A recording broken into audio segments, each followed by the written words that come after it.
ତ hello guys welcome back to my new blog. ଜୟ ଜଗନ୍ନାଥ। ମୁଁ ବର୍ତ୍ତମାନ ଏବେ ଶୋଇଥିଲି, ଏବେ ଉଠିକି ଆସିଲି। ସତରେ ଯେମିତି ଶାହରୁଖ ଖାନ ଭଳିଆ ଦିଶୁଛି। ଆଉ ରୁହନ ଦେଖୁଛି ସମୟ କେତେଟା ହେଇଛି। ବର୍ତ୍ତମାନ ଏବେ ଦେଖିପାରୁଥିବେ 7:10 ହେଇଛି। ବର୍ତ୍ତମାନ ତମ ଭାଇ ଶୋଇକି ଉଠୁଛି। ଚାଲନ୍ତୁ କଲେଜ ଯିବା ପାଇଁ ଗାଡିକୁ ଧୋଇବା।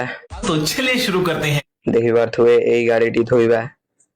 ନାଇଁ ନାଇଁ ନାଇଁ ନାଇଁ ଏଇ ଗାଡିଟି ନାଇଁ, ଏଇ ଗାଡିଟି ନାଇଁ, କୋଉଟା ବେଲେ କୋଉଟା ଦେଖେଇ ଦଉଛି। ସେଇ ଗାଡିଟିକୁ ଧୋଇବା। ଦେଖିପାରୁଥିବେ କଭର ଗୁଡା ହେଇଛି। ବର୍ତ୍ତମାନ ତମ ଭାଇ ଏବେ ଗାଡିରୁ କଭର କାଢିକି ତାକୁ ଭଲ ଭାବରେ ରଖିଦେଇଛି।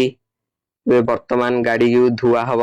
ଲାଇବଏ ସାବୁନ ପରିକା ପୁରା ସଫା ଦିଶୁଛି। ଆଉ ବର୍ତ୍ତମାନ ଏବେ ସେମ୍ପୁ ପାଣିରେ ତମ ଭାଇ କପଡାଟିକୁ ବୁଡାଇ କାଢିକି ଚିପୁଡି ଦେଲା। ଦେଖିପାରୁଥିବେ ପୁଣି ଚିପୁଡିଲା ଦିଥର। ଗଲା ସବୁ ପାଣି ତ ପଳେଇଲା, ଆଉ କପଡା ପୋଛିବ କଣ।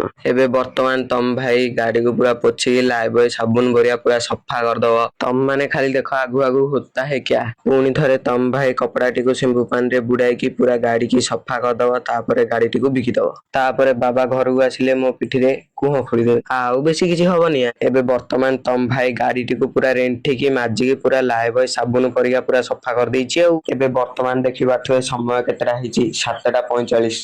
ଗାଡି ଧୋଇବାରେ ଆଗା 35 ମିନିଟ ହେଇଗଲା। ଏବେ ବର୍ତ୍ତମାନ ତମ ଭାଇ ଗାଧେଇବ ଓ ଦାନ୍ତ ଘଷିବ। ଦେଖିପାରୁଥିବେ ଏଇଟା ତାର ଅସ୍ତ୍ର। ଏବେ ବର୍ତ୍ତମାନ ତମ ଭାଇ ଗାଧେଇକି ପୁରା ରେଡି ହେଇଯାଇଛି, ଯେମିତି ପୁରା ଅଲବର୍ଟ ଆଇନଷ୍ଟାଇନ ଦିଶୁଛି। ଆଉ ଏବେ ବର୍ତ୍ତମାନ ତମ ଭାଇ କଲେଜ ଯିବା ପାଇଁ ଗାଡି କାଢିବ। ଦେଖିପାରୁଥିବେ ଗାଡିର ପଛ ଜାଗାରେ ହାୱା ନାହିଁ, ହାୱା ପଳେଇଛି। ହେଲେ ତମ ଭାଇ କୁଆଡେ ପଳେଇଛି କି?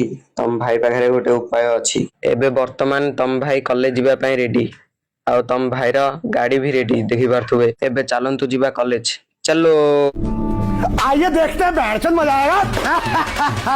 ଏବେ ବର୍ତ୍ତମାନ ବାଲଚିରାରେ ତମ ଭାଇ ଗାଡିକୁ ତା ଜାଗାରେ ରଖିକି ଏବେ ଯିବ କଲେଜ। ଏବେ ବର୍ତ୍ତମାନ ଦେଖିପାରୁଥିବେ ତମ ଭାଇ ବାଲଚିରା ବସ ଷ୍ଟପ ରେ ଅଛି ସାଙ୍ଗମାନଙ୍କ ସହିତ। ଏବେ ବର୍ତ୍ତମାନ ତମ ଭାଇ କ୍ଷେତ୍ରୀୟ ବରଫପୁର ବସ ଷ୍ଟପ ରେ ଓହ୍ଲି ପଡିଛି। ଦେଖିପାରୁଥିବେ ସାଙ୍ଗମାନେ ସମସ୍ତେ ଆସୁଛନ୍ତି ପଛରେ ଆଗରେ। ଦେଖିପାରୁଥିବେ ଏବେ ବର୍ତ୍ତମାନ ତମ ଭାଇର କ୍ଲାସ ସରିଲା। ଦେଖିପାରୁଥିବେ ସାଙ୍ଗମାନେ ସମସ୍ତେ ଯାଉଛନ୍ତି। ଏବେ ବର୍ତ୍ତମାନ ତମ ଭାଇ ଅନିଲ ବସ ରେ ବସିଛି। ଦେଖିପାରୁଥିବେ ସାଙ୍ଗମାନେ ସମସ୍ତେ ବସିଛନ୍ତି। ଏ ପିଲାଟା ଖୁଡୁଖୁଡିଆ ନାହିଁ, ପରମ ଖୁଡୁଖୁଡିଆଟା। ବର୍ତ୍ତମାନ ତମ ଭାଇ ବାଲଚିରା ବସ ଷ୍ଟପ ରେ ଓହ୍ଲି ପଡିଛି। ଦେଖିପାରୁଥିବେ ରାସ୍ତା ବି ପୁରା ଖାଲି ଅଛି, ଆଉ ମେଘ ବି ଆସିଲାଣି। ଏବେ ବର୍ତ୍ତମାନ ତମ ଭାଇ ଘରକୁ ପଳେଇ ଆସିଛି। ଦେଖିପାରୁଥିବେ ଗାଡି ସେଇଠି ଅଛି। ଦେଖିପାରୁଥିବେ ଆଉ ତମ ଭାଇ ଏଇଠି। ଆଉ ଆଜିକାର ବ୍ଲଗ ଏତିକି ଥାଉ, ପୁଣି ଦେଖାହବ ନେକ୍ସଟ ବ୍ଲଗ ରେ। ଜୟ ଜଗନ୍ନାଥ।